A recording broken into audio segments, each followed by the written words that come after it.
This is the firebrand, Brian Fury, and you're listening to Marks on Commentary. Bud Light presents Real American Heroes.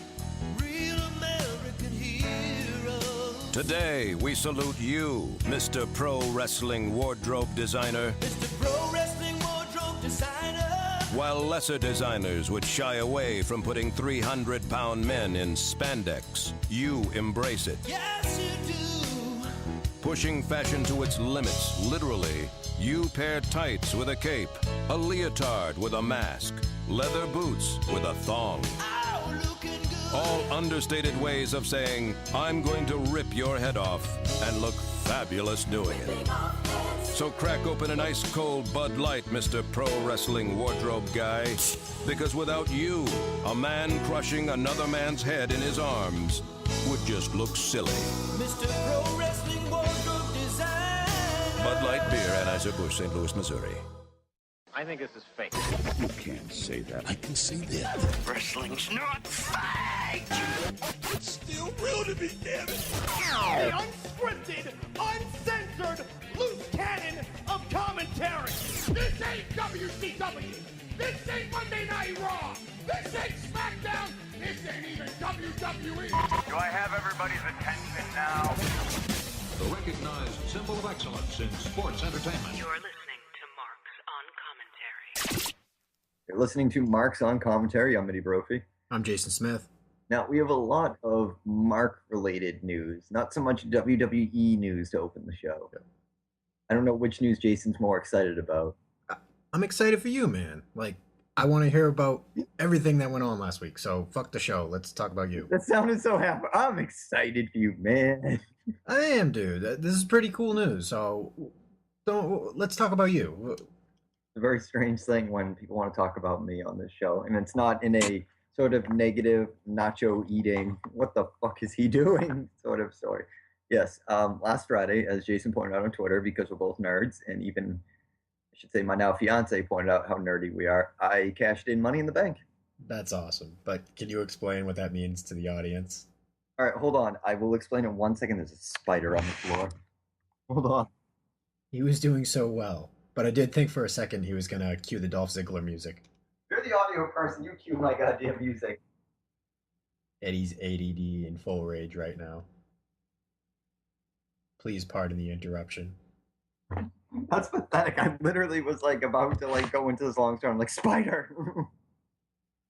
Yes, last week I officially proposed to my girlfriend, and I am engaged, or as Jason put, are you now the world heavyweight champion? Yes, in fact, I am the world heavyweight champion. Awesome.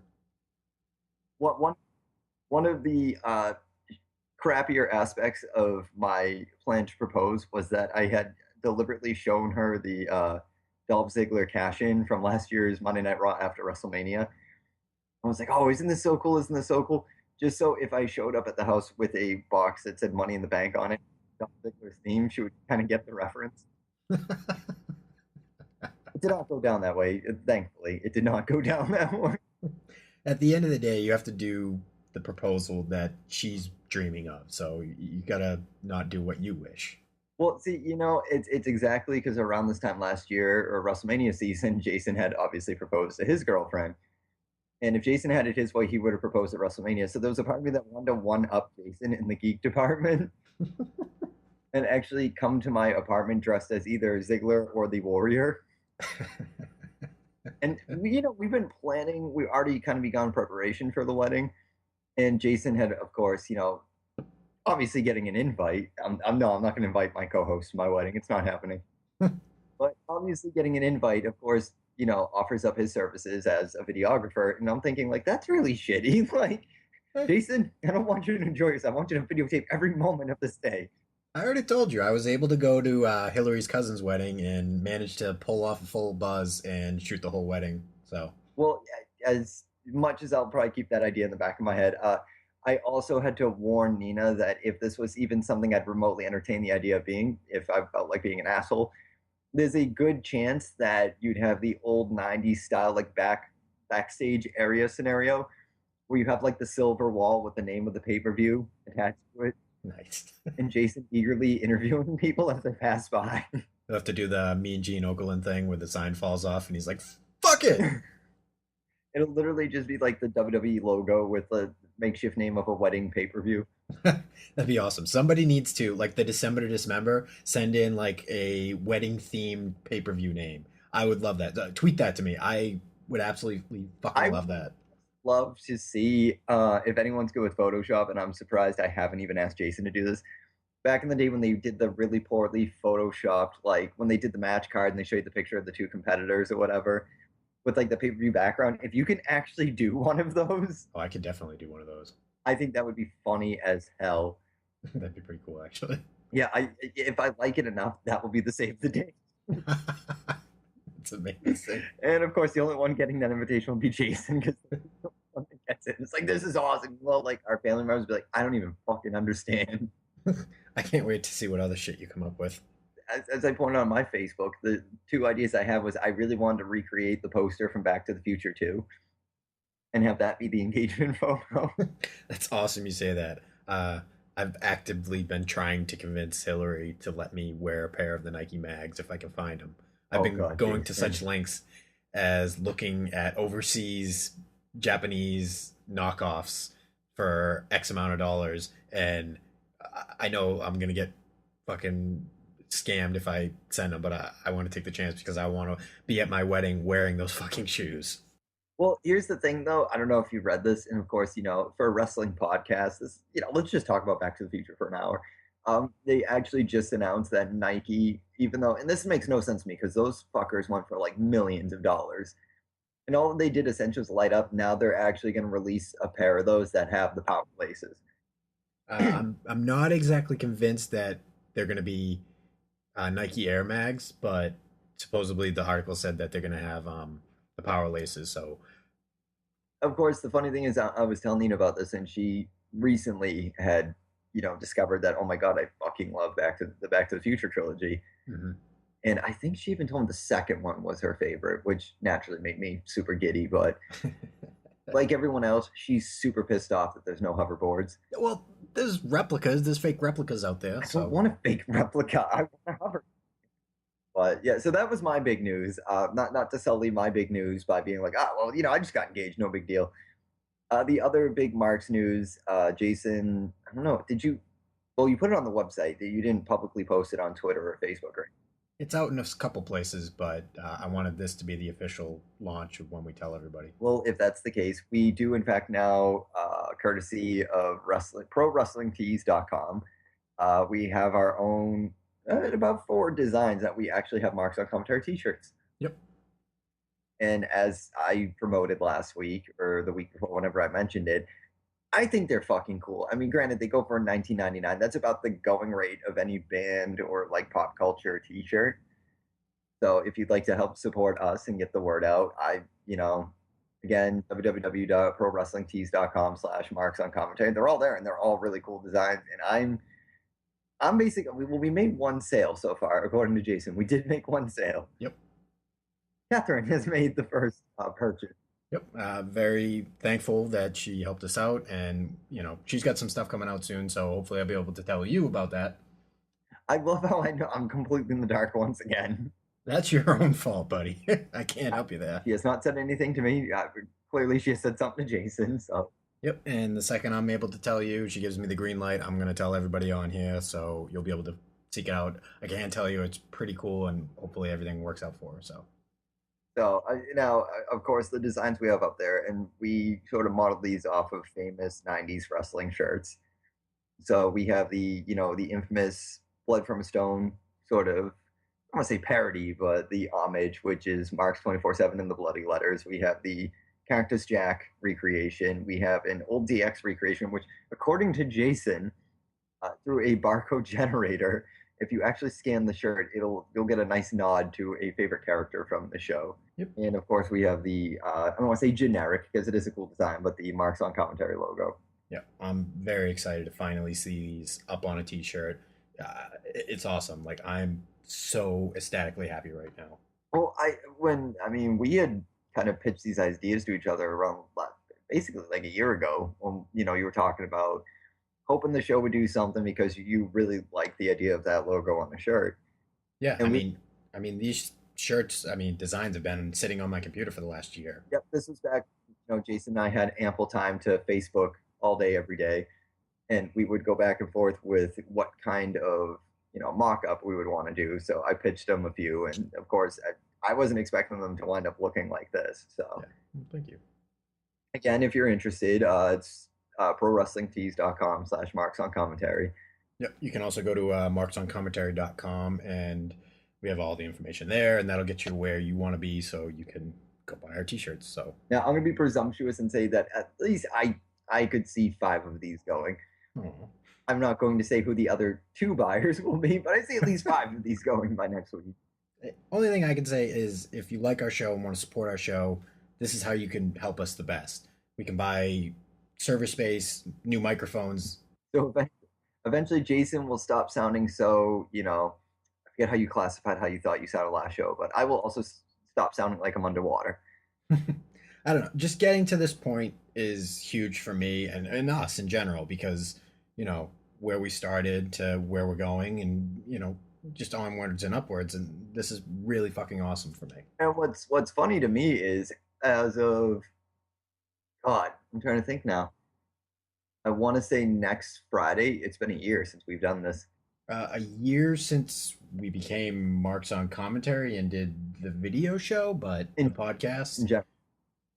Yeah, it was the Wednesday before WrestleMania, before I went down. Yeah, I was actually just thinking about that because that was when we decided to switch to podcast format. Yeah, it's episode 40 right now, so that's pretty fucking awesome to me. So it's not quite as monumental as the 100th show, but it's still up there. Definitely. Anyone whose attention can stay on something for about a year with something like that. And now we have t-shirts. And I'm actually going through the list of other t-shirts. I just think our shirts look pretty badass. So yeah, definitely. Not to knock on anybody else's shirts that are on that site, but I think ours definitely stand out from the rest. So meanwhile, the best part is that I was ready to just start kind of like a sweatshop in my apartment of just all like plain white Hanes t-shirts and a black Sharpie. So these are a lot. For $19.99, these are a lot better looking than a plain white T-shirt with my crappy handwriting, just simply writing Marks on Commentary on it with a really shoddy sort of recreation of our logo. Yeah, be thankful that didn't happen. And of course, this way too, that I don't have to underpay small children to mass market these. That's big news. And Catherine related news. Actually, I did mention to Jason that Catherine had sent me a link. I want to say a couple days ago. Apparently through his Facebook page, I don't know if he did this on his Twitter page, but the post reads like this. It's, attention all Jerichoholics, I want you to write the foreword for my next book. All you have to do to win is compose up to a 1,000-word essay on why you're a fan of mine, what I've meant to your life, how my previous books have influenced you, basically whatever you want to write about. I'll choose one winner and that person's foreword will be included in my next book due to be released in September of this year. Email your entries to jerichoforwards@gmail.com and I'll read them and my decision. The winner won't be announced until the book is published. It'll be quite a surprise. Also, make sure to include your name and where you were from. Happy writing and good luck to all of you. By emailing your entry, you give me permission for it to be used for the book. Entries must be edited and must be submitted by February 24th of 2014. So you have until Monday. That's pretty cool. So, I don't know if you're a blogger, if you're a writer, or you just think that'd be a cool opportunity. I read that, and of course, Catherine was shooting it my way because I think she's really holding out that. And I have no reason not to, so I'll definitely be submitting something. Yeah, definitely. Totally should. I'll try not to shamelessly plug our shirts or anything. Yeah, that's all right. Go ahead and do that. No harm. And of course, yet again, going back to my recent engagement, because I'm such a cornball, I may or may not have posted certain cryptic rip-off Jericho sort of photos on my Facebook page, kind of teasing the idea that I was going to do something. You did? Once again, if Jason didn't pick up on it, then clearly nobody did. So yeah, sorry, I think I missed that. I literally think I posted one picture that said "crack the code." Oh, okay, I did see that. I thought you were just like updating your cover photo or something. No, that was leading up to a wrestling themed proposal. Yeah, sorry, that was off my radar. Jason dropped the ball. It's terrible, but I thought that was pretty cool. Other news that I think we should probably touch upon is obviously not so much as exciting as a proposal or new T-shirts or a potential forward in Jericho's new book is, of course, the passing of Viscera, aka Big Daddy V, aka King Mabel. Yeah, very unfortunate. So I mean, that was a bummer to read about, but it's always strange too when someone's kind of faded from the limelight just a little bit, and then like it's almost immediately as soon as they kind of become a little obscure, it's like it was like Crash Holly. I think out of most of them, with the exception of say Chris Benoit, I think Crash Holly's was definitely up there for the most surprising. Yeah, I mean even Yokozuna. Oh God, yeah. Yeah, I mean there's a guy that was so prominent in 1996, and then I think fast forward 1999, 2000. I think it was. I'm pretty sure it was 2000 because I do remember that one specifically when they did the little tribute for him. Yeah. Now I'm kind of curious. Obviously, this happened on the 18th. I'm getting pretty bad with my dates now. I'm trying to remember what day that was. Well, it's 20th. I'm really bad at math, but I was, a little shocked that they didn't do a kind of like tribute to him. I think it was Tuesday that he passed, but I know they acknowledged it on WWE.com. Yeah. But yeah. King Mabel, Viscera, whatever you want to call him, Big Daddy V, former tag champ, former King of the Ring, he'll be missed. That's really unfortunate. Well, of course, this Sunday we have the Elimination Chamber, and I'm looking at the match card now, and once again, I'm a little underwhelmed by matches, with the exception of, given the John Cena Cesaro match, which, I mean, that seemed to be a critical and fan favorite from this Monday, but I'm a little more optimistic, not necessarily about the end of the match, but on the overall presentation of the match, if you will, the quality of it. Yeah, I think it'll definitely be good, but I'm just kind of mentally fast forwarding past this and towards Raw. Well, we'll get to that in a second, because I know that I've been reading a ton, because obviously the network launches this week, and they're teasing that they want to end the show with a cliffhanger. Yeah. And there's a few other things regarding who might show up. And I was even reading about another lock for this year's, class of 2014, and even a big potential for the 2015 for next year's Hall of Fame, which I'm still questioning, given some other facts that have come up. But moving along here, the tag team match between the Outlaws and the Usos. I want to give this one to the Outlaws, but I don't know. The Usos have been getting some definite. They've been getting a pretty good push over the past year. Yeah, no, I'm definitely with you, but I think, while the Usos definitely have a shot to win it, I think you're better set up to have the Outlaws head into WrestleMania as the tag champs. I think it would be the smart money would be on, like, sending them to WrestleMania against another either younger tag team or reintroducing another old tag team. Yeah, I mean, there's been all those rumors that Dolph Ziggler and The Miz are going to tag up at some point, and maybe that's where the WrestleMania is, the Outlaws versus Ziggler and Miz for the tag titles. Hopefully, I'm interested in that. I mean, I don't hate the idea, because at least then Ziggler kind of gets back on the card in a bigger way. I just, again, not being the world's biggest Miz fanatic, I don't. But then again, we've talked on the show before. I thought the pairing of R-Truth and Miz was amazing. I thought that Miz and John Morrison were a fantastic tag team. There's a certain chemistry that you could get with Miz when he's not, a singles competitor. I think that he works better in a tag team than he does on his own. Oh, yeah. Yeah. I mean, there's definitely that. Obviously, the Intercontinental Championship match between Big E and Swagger. I don't know how I feel about that right now. I mean, that could be match of the night quality. I'm not saying it will be, but it's definitely matches like that could definitely surprise you. Yeah. Because, I mean, I thought it was a little odd to have him compete against Swagger, but I'm still surprised that they're even giving Swagger much to work with these days. Yeah, it's gonna be strange, because Cesaro's on the rise, and he's gonna be left alone. Considering that, from what I heard, Cesaro got a standing ovation after his match with Cena, I think the company's going to invest just a little bit more now in Cesaro than they would Swagger. In which case, what happens with Zeb Coulter? What becomes of him? Yeah, I definitely think he has to stay with Swagger. Swagger can't, verbalize his feelings, so he needs to stay with him. I could definitely see that being a bigger possibility then. But again, too, there was that episode of Monday Night Raw that, I mean, we were kind of revering as that was the best Monday Night Raw of 2013, and then come to find out it was him and Paul Heyman that wrote it. Yeah. So, I mean, I was actually surprised after that Monday Night Raw that they weren't more involved in writing moving forward with within the brand or the company. Yeah, I kind of think Heyman feels he's past that now and doesn't really want to get involved with that. But Right. I know Zeb has, booked for TNA, so who knows? Maybe that is a possibility. I'd like to see it, definitely. And then, of course, you have your last matches on the card here. Batista Del Rio. I really don't care about this match.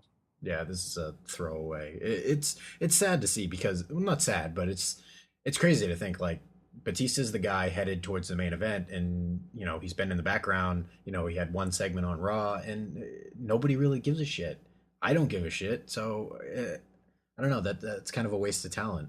I don't know. It just seems funny to me because when you think about the two guys in the match against each other, they were both Royal Rumble winners who kind of faded.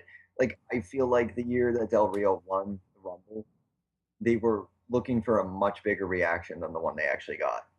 Yeah. And same with Batista. I think they were really banking on the fact that Batista would come.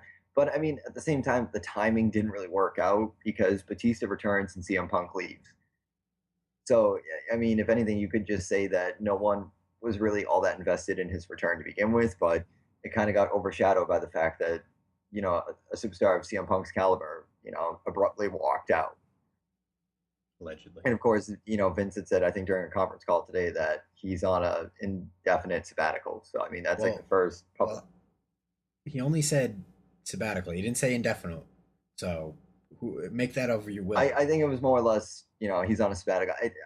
Knowing Vince, I think I use that word. I'm paraphrasing, obviously, because, I've read that Vince likes Punk personally, and Punk's even said in interviews that, he became comfortable enough with Vince to call him at all hours of the night, knowing that Vince never sleeps. Yeah. So I think there's definitely a relationship between the two, but I think even in this case, Vince really has no clue what Punk's thinking, what he's going to do. Hence why, again, we don't know. I mean, at this point, I'm going to go against the idea that it's a work. I'm not completely definitively sold yet that it isn't a work, but time is running out. Well, it'll be definitely interesting to see how that, if at all, something works itself out by the pay-per-view Sunday. Maybe not necessarily the pay-per-view, maybe the night of the launch, the network launch, or even the Chicago Raw. Well, as I said on the last show, from what I read in the dirt sheets, was that they're hoping to use Hogan and Undertaker both returning as a major deterrent from those CM Punk chants. So they obviously know the Chicago crowd's going to be hot. They just don't. It's always been an unpredictable crowd, much like New York or and I'll be honest, I've been really let down by Boston. Yeah, as have I. I mean, there's been moments and times where Boston's been given the ball to keep things going, especially like last year after WrestleMania, the Fandangoing thing. Like, we were the next stop after that Raw, and unfortunately Boston didn't live up to the hype. Of course, if you're looking for a city to still chant Yankees suck, then where are your guys? Your city. Well, they do. Yeah, Jason having worked for the Red Sox, of course, that's... What can I say? I should have anticipated that out of you. Now we have the Shield versus the Wyatt family. That one I'm actually pretty excited about because I think the build up to that one has been pretty exciting. Yeah, and I'm excited to see this happen before the eventual breakup happens. I'm more excited that this is not happening at WrestleMania, to be honest with you. Really? I think this, just the sooner the better for this because, they had Bray Wyatt go after Cena, and then it was rumored that was going to be the WrestleMania, one of the big ticket matches. And of course, now you have, Roman Reigns. They're looking to make him a singles competitor, which as much as I love the idea, I'm a little upset that it kind of stole the wind out of Dean Ambrose's sails. Okay, true. As he was really looking like the ace in the hole in terms of being the breakout star of that faction, of that trio. Yeah. And I guess that's exciting because I never would have picked, from first impression, Roman Reigns being the breakout star, but you never know. I think I was more on Ambrose's side because he's got the look. He's just got the same kind of qualities, which is why I thought it was so awesome that Jake the Snake, dumps the snake on him, because I almost looked at it as a passing of the torch because they're almost, I could be wrong and TV tracks worthy, but I think they're very similar in demeanor. It's funny you say that. I mentioned TV tracks. Earlier this week, I guess TV tracks was deleted, so So in the end, I guess you win, Eddie. I win. I stunk up the joint so bad that they don't even want us anymore. It's all right. TV Tracks deletes us. We get T-shirts. No, YouTube deleted his account. Oh, it's been deleted. I thought they deleted us. No. His account isn't on YouTube anymore. It's been deleted. If Jason could find the clip, which I'm not sure he could, but cue the character, the cowboy character from The Simpsons, firing his guns in the air and screaming, "Score one for the bad guys."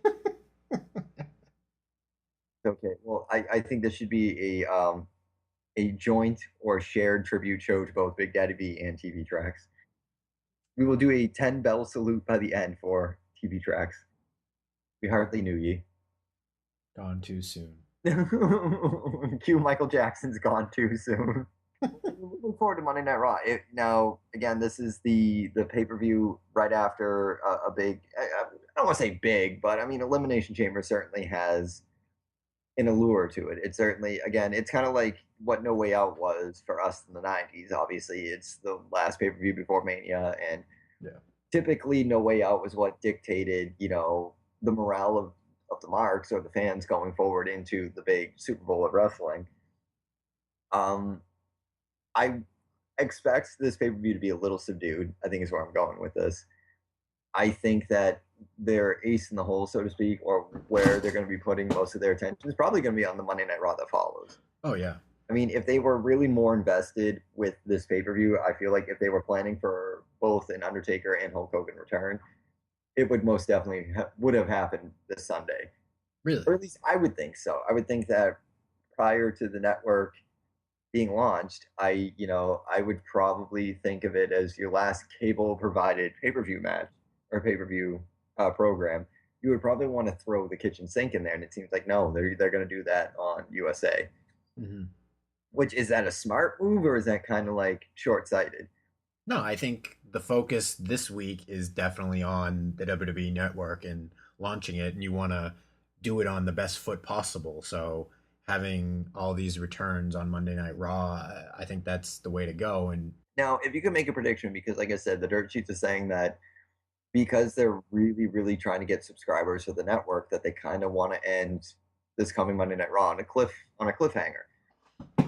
If you could do anything with that information, as vague as it is, like what would you consider cliffhanger worthy in terms of a Monday Night Raw main event?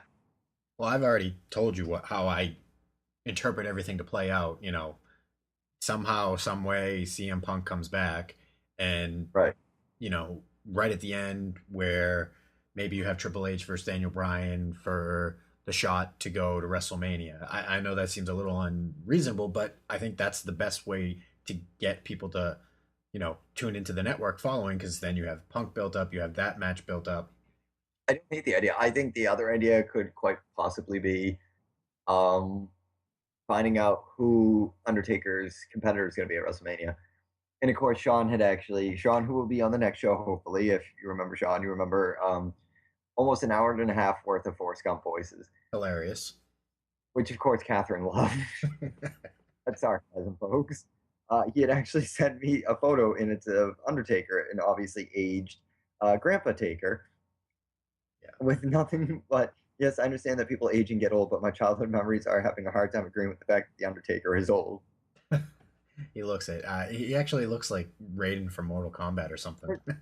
This is why I had mentioned the Hall of Fame, because as of right now, at the airing of this podcast, I don't want to say it seems as though, because from what I've read, it's a total lock. It's a done deal. Scott Hall will be the next superstar inducted into the 2014 Hall of Fame.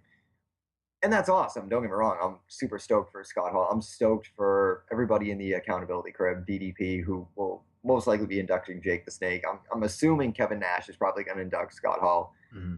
So I'm really excited for those three guys, DDP, Scott Hall, and Jake the Snake. Going forward, though, I guess, and I suppose it's up in the air, although I can't see him turning it down, which is the big marquee name for 2015, which, having seen this picture of The Undertaker, I was 110% ready to see The Undertaker's name, and it is not. It is The Rock, is who they're looking to induct next year. Mm-hmm.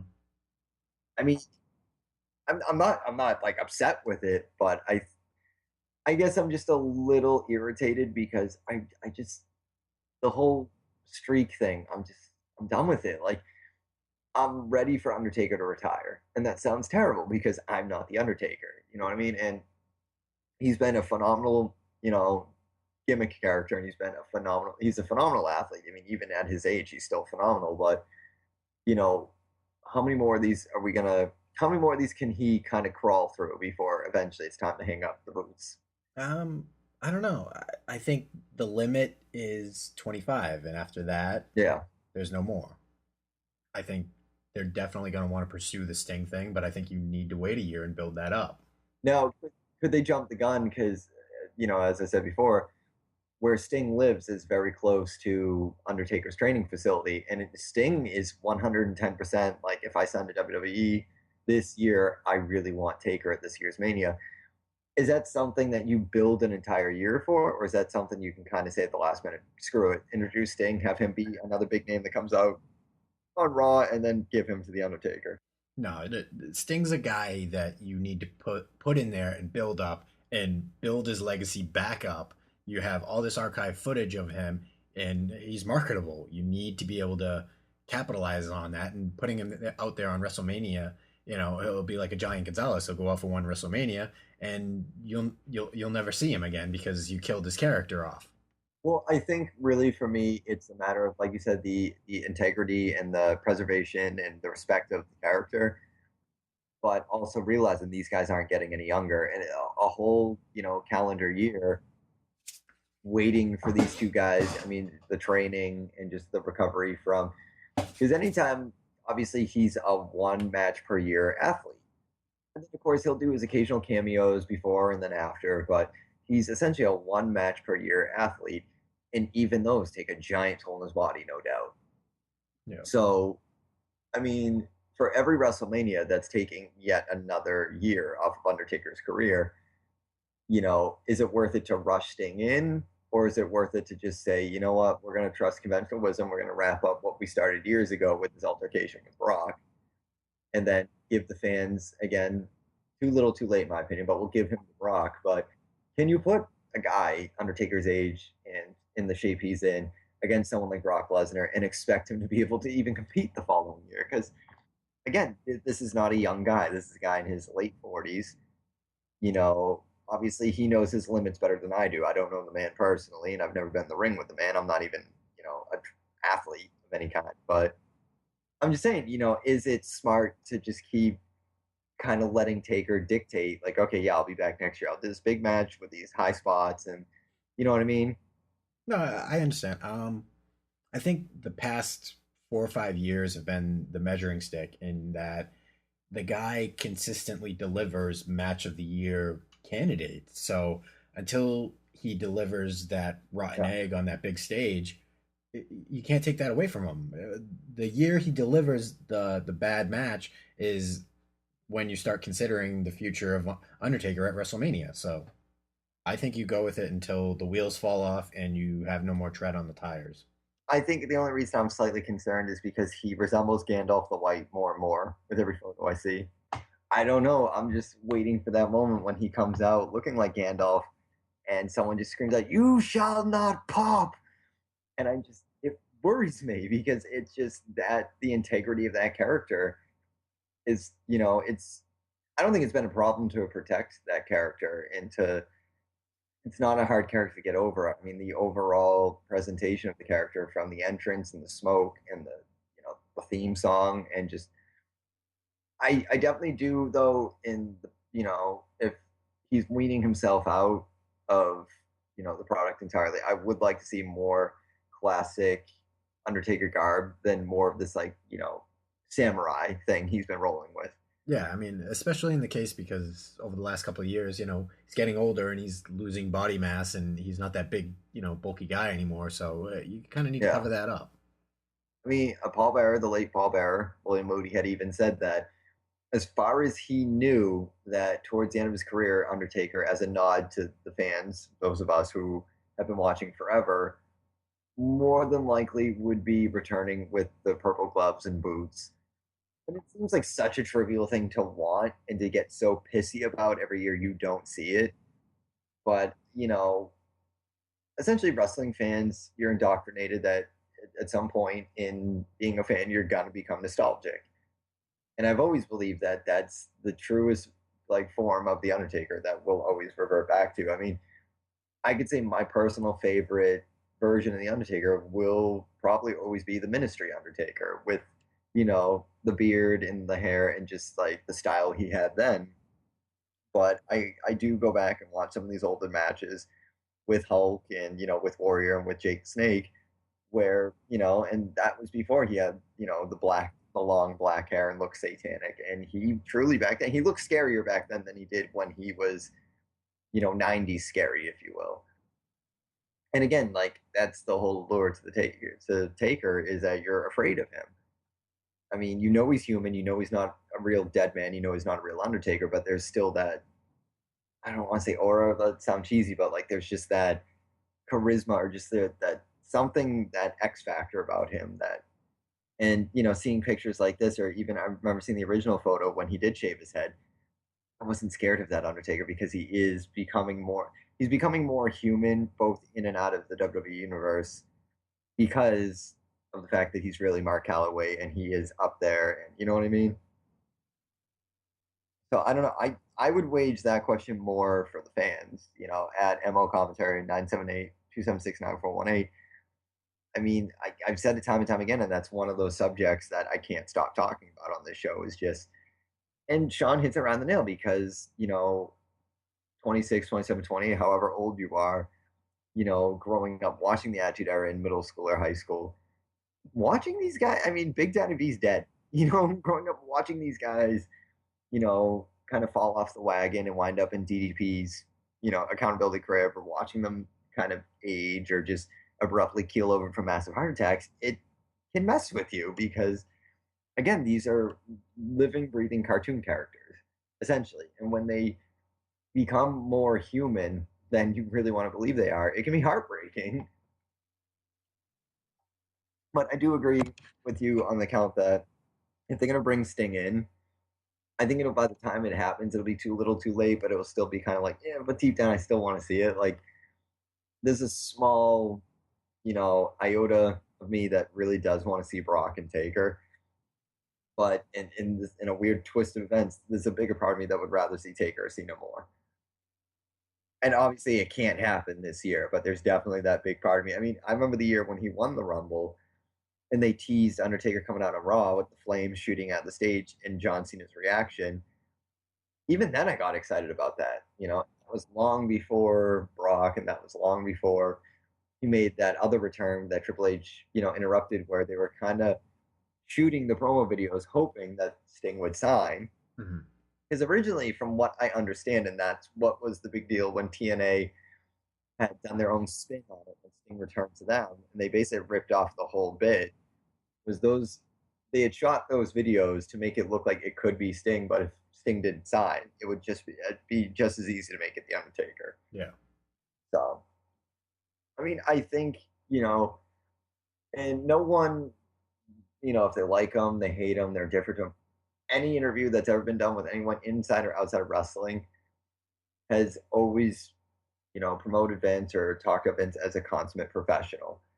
And even if Vince, hasn't necessarily been one of the greatest people to deal with, politically or whatever, he's always had a strong business acumen. And even Vince has to know that a Sting Undertaker match would be big money just out of sheer morbid curiosity. Yeah, I mean, there's so few wrestling dream matches. I mean, we're never going to see Stone Cold versus Hulk Hogan. We're probably never going to see that. So this is actually something that can happen. I love that you say probably, though, because I know deep down that's your way of saying you're still holding out for it.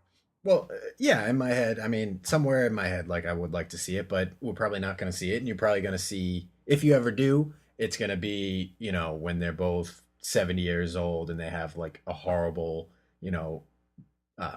Mae Young, Fabulous Moolah type match in the middle of the ring. That's what you're going to see. Well, no, I'm glad you brought that up, because I think what I'm most afraid of, if Sting and Taker do get a Mania match, if it's going to be just as bad as that Sting and Hogan match at the TNA pay-per-view. Because I remember that was one of the first times I'd ever watched a TNA pay-per-view that you had sent to me. and we're watching it, and you were like trying to be the optimist, and I'm just sitting there shaking my head, being like, "This is garbage. Like, what am I watching?" That's when I still had faith and hope for the product, but that's fizzled away. I mean, in technology, we've already seen hologram Tupac. It's very likely that by the time they realize both these guys are too damn old to be doing this, we could get hologram Taker and Sting. I mean, I'm even shocked knowing Vince and Vince's mentality. Of the fact that he actually had a match with Shane and Vince against God and Shawn Michaels. That was genius.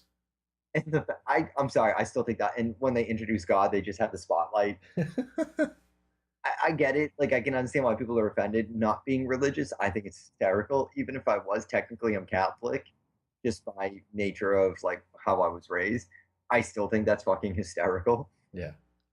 But and again, Vince wanted to make, I suppose I should say Paul and Steph's wedding, but Triple H and Steph's actual wedding, not the Raw wedding, a pay-per-view event.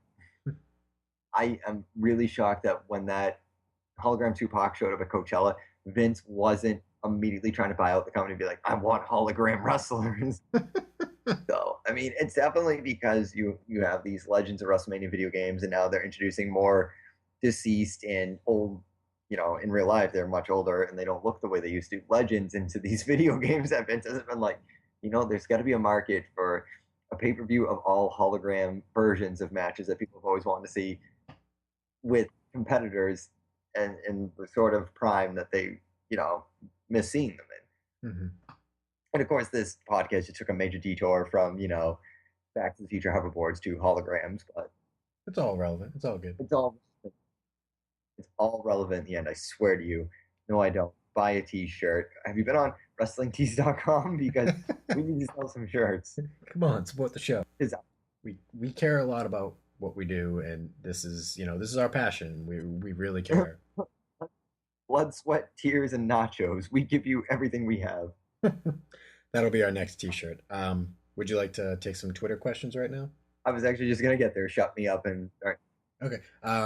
James Williams wants to know, how would you handle the build-up for a John Cena Undertaker match at WrestleMania? Oh my God. I feel like that's not even a fair question to ask, because that would be the one you would have to take and you would have to devote an entire fucking year to do that. Yeah. Because it would have to be done. That match could easily just bomb just based on poor booking and just poor timing. It's not to say that because they've competed in the past, and I wasn't all that invested in the match before. Mm-hmm. And I didn't even think that the quality of match was very good, but at the time, Cena wasn't Super Cena. Yeah.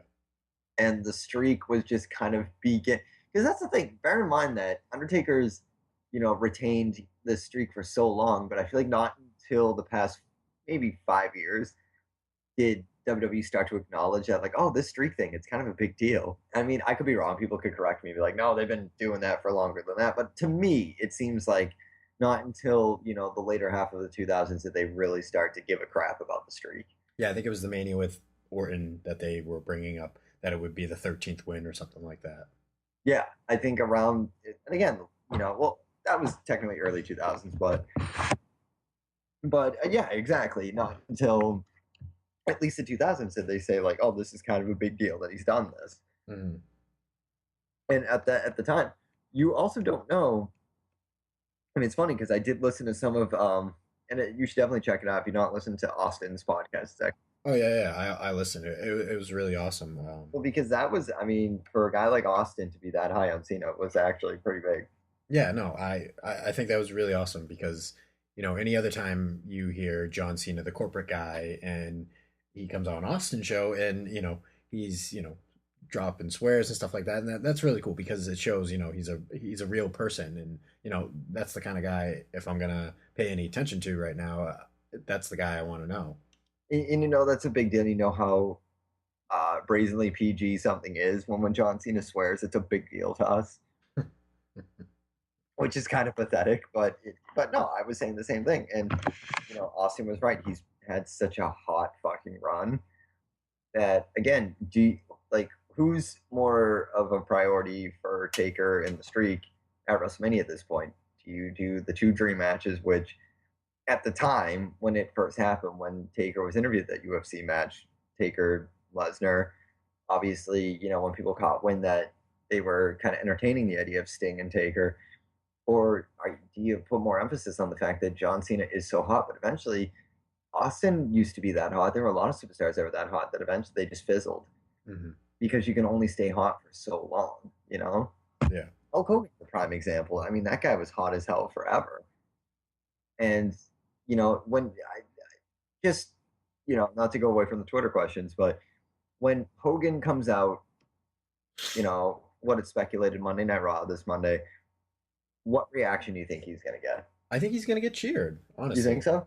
Yeah, definitely. But would it be like shake the rafters cheering, or will it kind of be like that's... It'll be positive in the beginning, but then as time goes on, it's going to be diminishing returns. I think it really depends on the timing too. Like, you're really going to have to pick your spot with Hogan. I really do. But I mean, how would you work out Cena versus Taker? That's going to be such a really delicate process, because you have to hit it when people are still going to care about the streak, but more so Cena's still going to be not so much over, because I think fans will always be ambivalent towards Cena. You're always going to have, the let's go Cena sucks chance. Mm-hmm. I think the second you lose those chances, when you realize that Cena's run is kind of over. Yeah, I mean, I see it as being the opportunity to transition Cena into the veteran guy, the Undertaker role, that position, because they're pretty similar in those respects. I think it needs to be his last match, and that's how it works. I think the only real big difference between the two, quite frankly, is the audience's reaction to them. Good, bad, indifferent, everybody has always lost their minds for Undertaker, because Undertaker had that amazing ability that even when he was one of the just Triple H caliber type heels in the company, like, again, Over the Edge 99, JR could not help but comment on the overwhelming boos that The Undertaker was getting when just a year before he was one of the biggest faces in the company. Yeah. That's the only difference. But in terms of locker room mentality, or I don't want to say politics, but in terms of a locker room reputation, Cena is a workhorse. He's no different than The Undertaker. He shows up, he, helps nurture the younger guys. Although that's arguable, because obviously you've heard the reports of Cena burying people. But Yeah. And you've never heard that with Undertaker, but I do agree to an extent where I think Cena is going to take on Taker's sort of responsibility as the locker room, cheerleader. Yeah, as they said, the last outlaw, like that, the moniker that Undertaker had a couple years ago, that kind of becomes Cena's mantra, as he's the guy, the time-tested guy. I think eventually you're going to need to fill that role, and I think that's where Cena fits into the future. Moving on, we'll get to some other Twitter questions. Actually, James wants to know if we think Samoa Joe will win the TNA title at Lockdown. I mean, I don't even watch TNA, but I do know enough about Samoa Joe to know that it would be stupid not to put it on him eventually. Yeah, I mean, I think the thing they need to do is, keep the championship on one guy at the moment, which would be Magnus, and not play hot potato with the title, seemingly what they've been doing at most of the pay-per-views lately, because they're so far spread apart. Right. But yeah, keep the belt on one guy, and eventually Samoa Joe can get back the belt. He will get back the belt. Okay, so let's see. WWE Talk Jr. wants to know, do you think D. Bryan will win at Elimination Chamber, setting up a possible triple threat so the fans won't crap on the WrestleMania main event? I think if you're going to set up a triple threat main event, don't do it at Elimination Chamber, do it on Raw. Yeah, that's the time to do it. But he's another one, too. Bryan is so over with the crowd still, despite, winning the title and then having Orton cash in, and then winning the title and have it taken away. By now, people really should not care about Bryan. They should, by Survivor Series in Boston, when he was demoted to a tag team with Punk, I think that was a demotion for both of them, really. And that's nothing against the Wyatt family. That was a really wow, we don't know what to do with these guys anymore kind of match. I think, they should have made them a tag team for a little bit and But then again, if they threw the straps on those guys and they took them from Cody and Goldust, they didn't really need the straps, and I think that would have sullied their, I don't know. There's just something about it where the crowd still cares, and it's like what I've been saying this whole show about Taker and Cena and whatever. If you're gonna do it, you got to do it soon, because eventually people are gonna stop caring. Mm-hmm. But the overall consensus too is if they give the belt to Bryan or they put him in. If they put him in Mania, you're not guaranteeing the fans anything, so they'll still be invested. But I almost feel like they're afraid to give him the belt. They're afraid that if he does hold the belt, he is the face of the company. Then what's there to cheer for anymore? Yeah. But I think the payoff though is having that at WrestleMania. You don't. I don't want Daniel Bryan walking in as the champion. I think he needs to be the guy pursuing the belt at WrestleMania. Well, bear in mind too, there's a reason why the Attitude Era was essentially the Austin Era, was because he didn't get the belt until WrestleMania, and of course he had won a Rumble before, then he won this Rumble, and it was perfect timing. If you're gonna crown a new champion and you're gonna make someone the new face of your company, I feel like WrestleMania is the smart money's on doing it at Mania in the main event. Yeah, I mean, it doesn't always pay off. Like Chris Benoit winning was not in the same vein as when Austin won. Mm-hmm. And that was such a lightning in the bottle sort of thing. I mean, Bret Hart winning at WrestleMania 10, it is, I don't want to say that it's contingent on the person, but I feel like in this case, for Bryan, if he won the title, legitimately won the title, and there was no like loophole or whatever to take it off of him, you would have to do it at Mania if you wanted to really, going forward, keep the, just the sort of, I don't know, it's just how hot he is right now. To maintain that, you would have to do it at Mania. No, I agree. Let's see. Rust of Sin wants to know how long before creative kills off Cesaro's push. I don't like to give the writers a lot of credit, so I hate to say it, but in this particular Elimination Chamber, Cesaro is essentially the Santino of Elimination Chamber.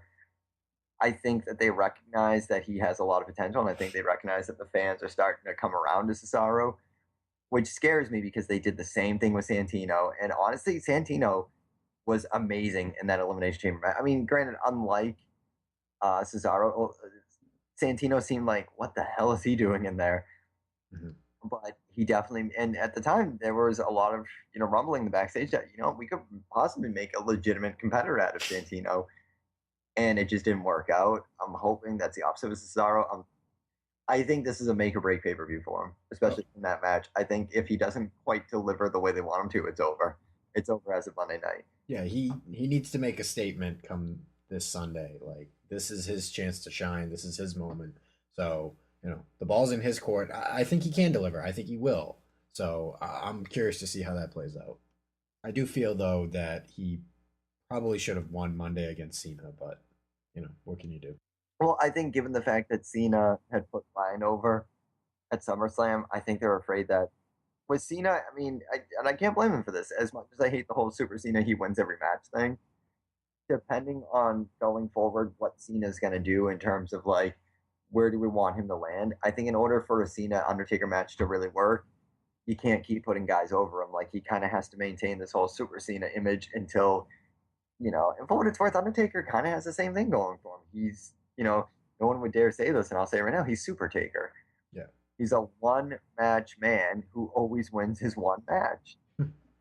And I mean, when you put two superstars like that together, where you have Super Cena and Super Taker, it's anyone's ball game. It's really, that's what it comes down to. It's anyone's ball game.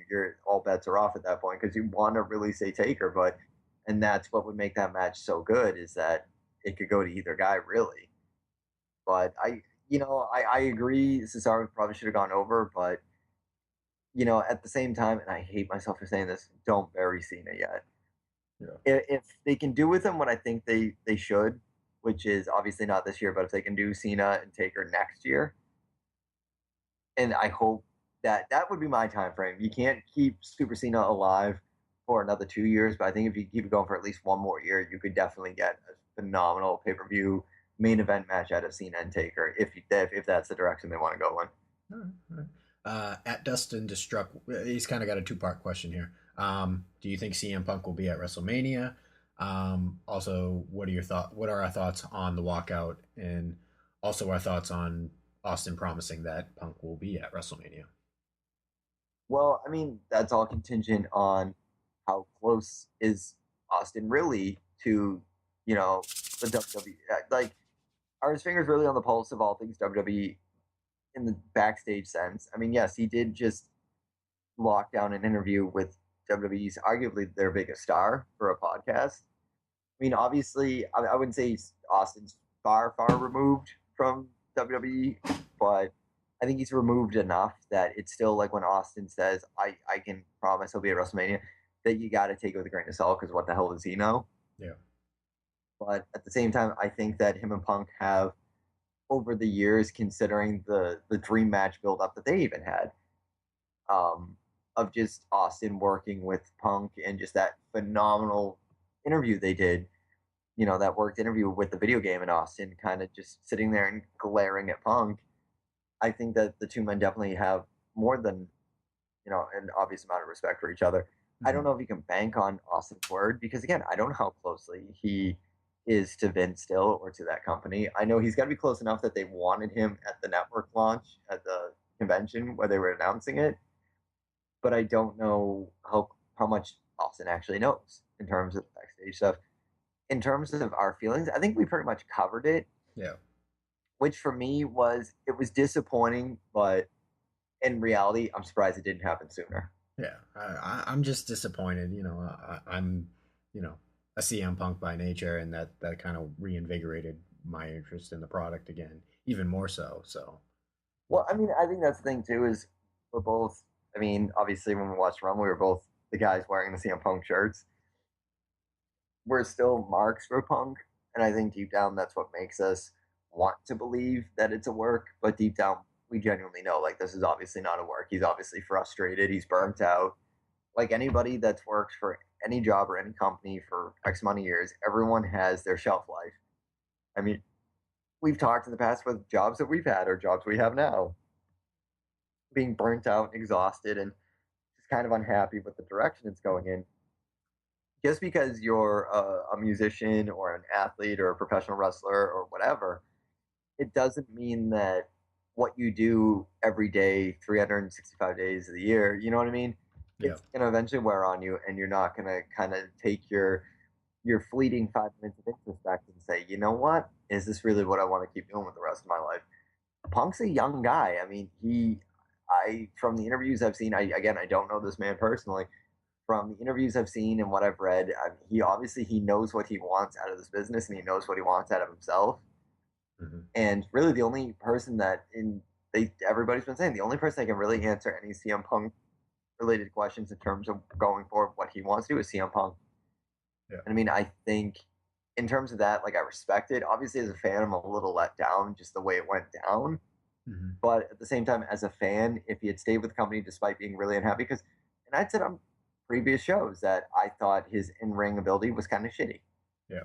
And I don't know if that was just fatigue or if like he was going out past the curtain and just he didn't have the same gusto he had when he really got, his push. Mm-hmm. But it definitely, his in-ring work reflected where he's at personally. And I think where he's at right now is he doesn't really know going forward if this is really, because obviously at this point he's going to be a Hall of Famer. Too bad TV Tracks can't get that.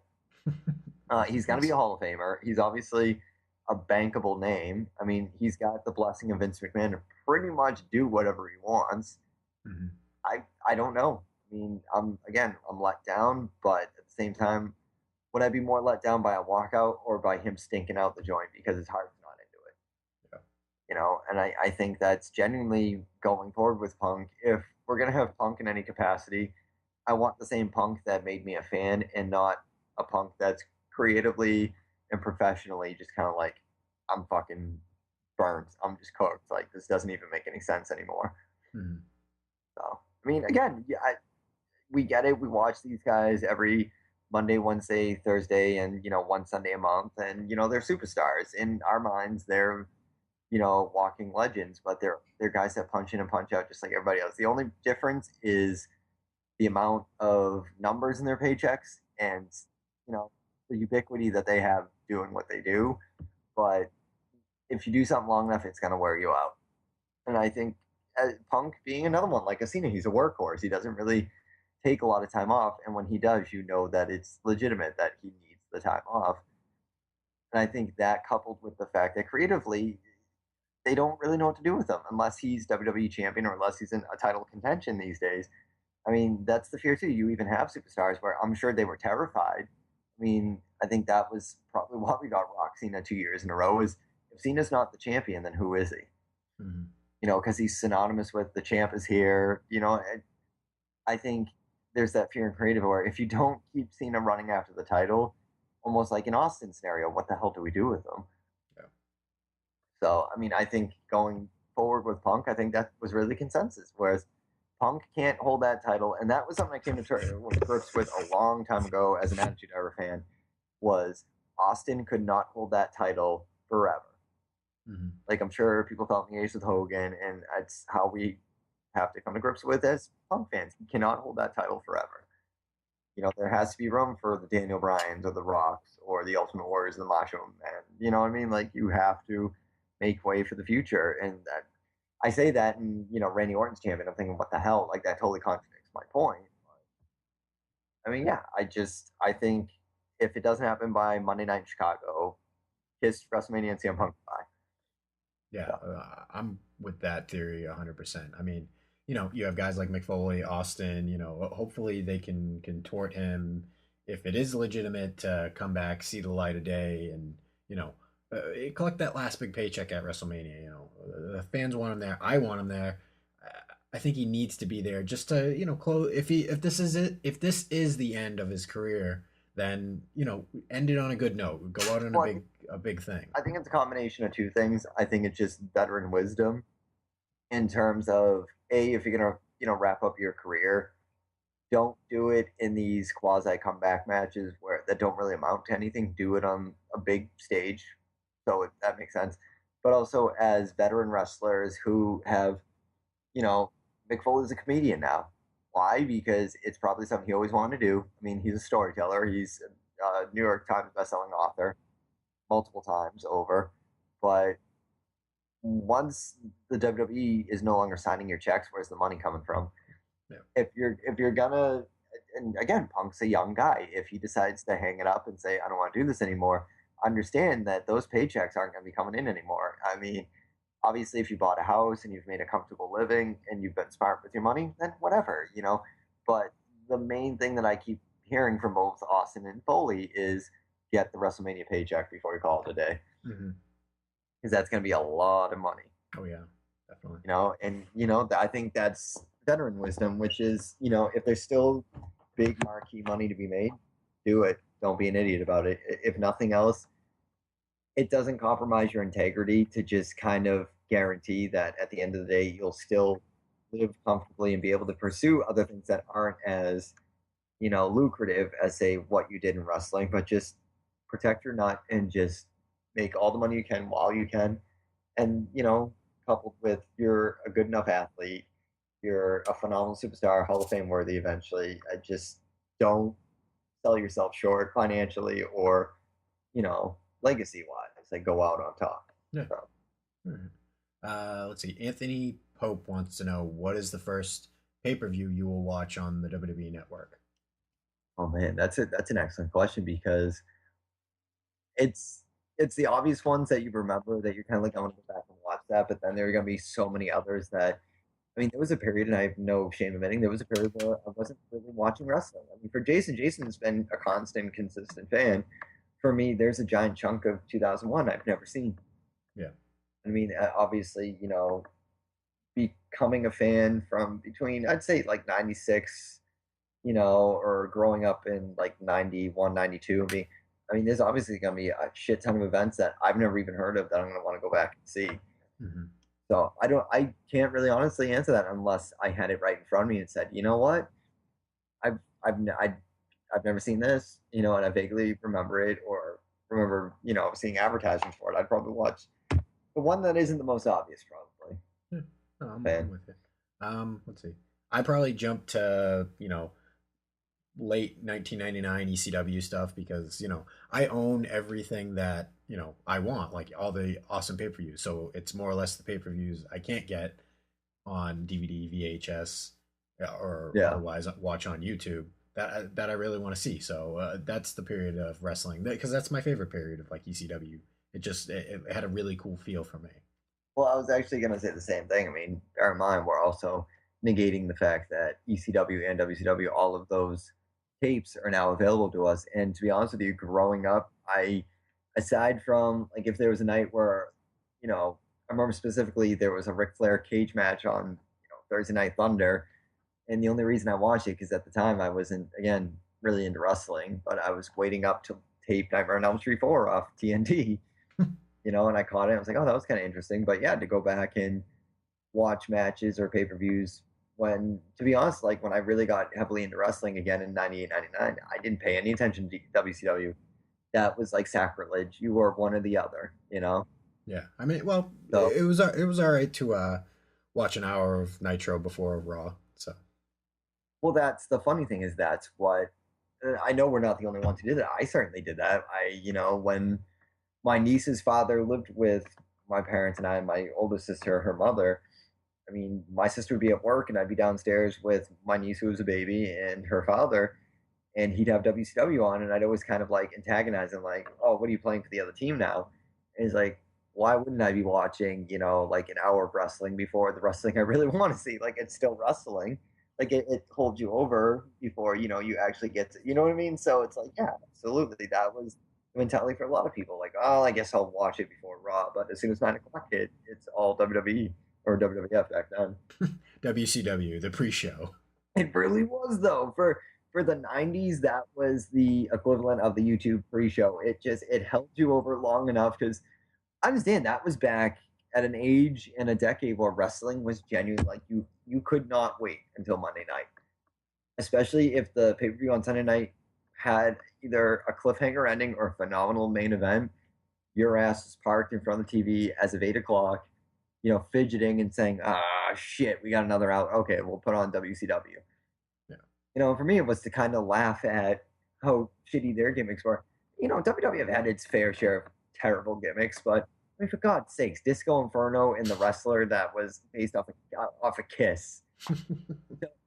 Yeah, so in a way, you kind of did it just to laugh at it, and then to, almost overlook that you're going to watch Monday Night Raw, and you had guys like Midian, or Viscera, or Gilbert, or Crash Holly. And those are terrible gimmicks, but it was still not as terrible as, Demon.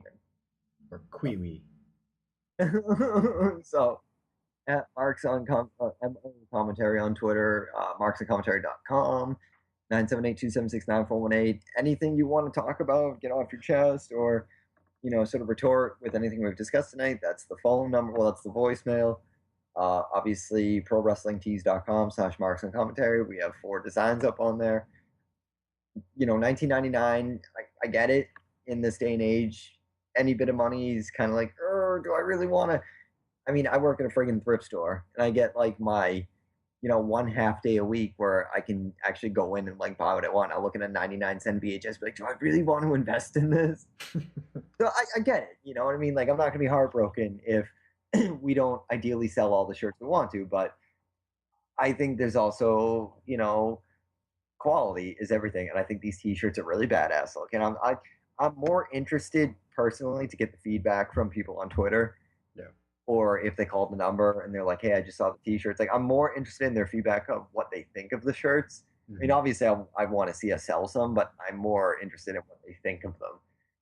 Because, again, they're not, I don't want to say they're not original. They're not 100% original. Obviously, we took some of our favorite t-shirts from the 90s, from the decade that we remember the most fondly, and we did a little spin on them. And I think any true fan of the 90s or of the Attitude Era or just of wrestling will look at those and kind of laugh and be like, all right, I can't, that's kind of cool. I like that. Yeah. And again, Jason swears if you get the barcode one, if you scan it, if you can read the barcode, something kind of interesting is going to come up. So hope so. But anyway, again, 978-276-9418. That is the voicemail box to death threats, criticisms, nacho recipes, well wishes to me and my fiance, Jason and his. Tell us that we suck and we're skid marks on commentary. Tell us how shitty those shirts are and how you're never going to buy one. Anything you want to vent, you do it there, or you do it at MO Commentary on Twitter. I think that about rounds up the show. So, I mean, again, Elimination Chamber, we're definitely going to be looking for both your thoughts leading into it, your thoughts the night up, and your thoughts the following night, and provided where Monday Night Raw goes, I'm definitely... Again, I've grown a little lazy with the Twitter, but if Monday Night Raw is going to be half of what they're kind of teasing it's going to be, then my ass will more than likely be tweeting with you guys at MO Commentary. So, but in the meantime, I'm Eddie Brophy. I'm Jason Smith. This was Marks on Commentary, and again, Elimination Chamber this Sunday, and of course, forthcoming is the WWE Network. So we're looking forward to hearing what you guys have to say. Definitely. Buy a t-shirt. Pretty subtle.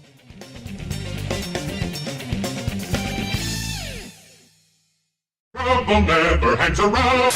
We interrupt this program to bring you a special report. Hey, wrestling fans and freaks alike. I am the Information Highway's last living outlaw. My name is the Masked Tweeter. I hail from parts unknown. I am here today to deliver to you breaking news that's going to put you in a headlock. That's right, ladies and gentlemen. Stop the presses. Get the president on the horn. This is a big one, folks.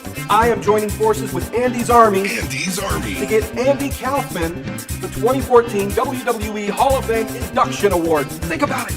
You, me, the rest of Andy's Army. Together we can collaborate and make this happen, folks. I don't have to tell you, how cool would it be to play a small part in getting the legendary comedian Andy Kaufman inducted into the WWE Hall of Fame Class of 2014. Wherever you visit online, I want you to hashtag AK4WWEHOF 2014. Let me say it again. Hashtag AK4WWEHOF 2014. Wherever you go, Facebook, Twitter, I want you to hashtag it. I want you to tell your friends. I want you to tell your family. I want you to stop people on the street, people you don't even know. And I want you to say, hey, let's put Andy Kaufman in the WWE Hall of Fame Class of 2014. I know you can do it. Remember, hashtag AK4WWEHOF 2014. And don't forget to visit me on Twitter at MaskTweeterX.